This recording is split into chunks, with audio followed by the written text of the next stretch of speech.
استاذ محمد، انت اليوم راك رايح القنصليه الجزائريه بلندن ان شاء الله فتطلب جوازك كبقيه المواطنين الجزائريين ان شاء الله باذن الله. نتمنى ان شاء الله انه يكونوا يعني يطبقوا القانون، وهو ان كل جزائري عنده الحق في جواز السفر.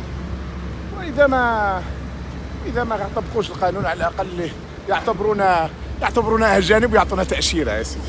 لا ان شاء الله عادي. السلام. الله يبارك فيك خويا. صح، الله يسلمك.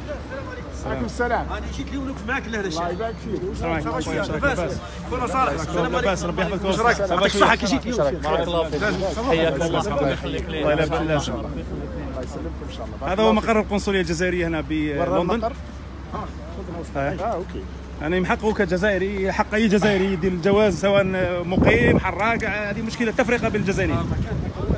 حقه، هذا حقه الشرعي.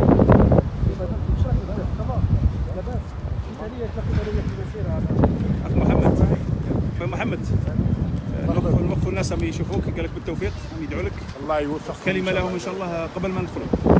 ربي يوفق الشعب الجزائري في هذه اللحظات الحاسمه، لحظات اللي راه يصنع فيها امجاد ويصنع فيها تاريخ وابهر فيها العالم. ان شاء الله تبقى الامور سلميه، ترحل العصابه ويعود الكلمه للشعب الجزائري. هذا هو الهدف نتاعنا. موفق ان شاء الله استاذ. الله يبارك فيك.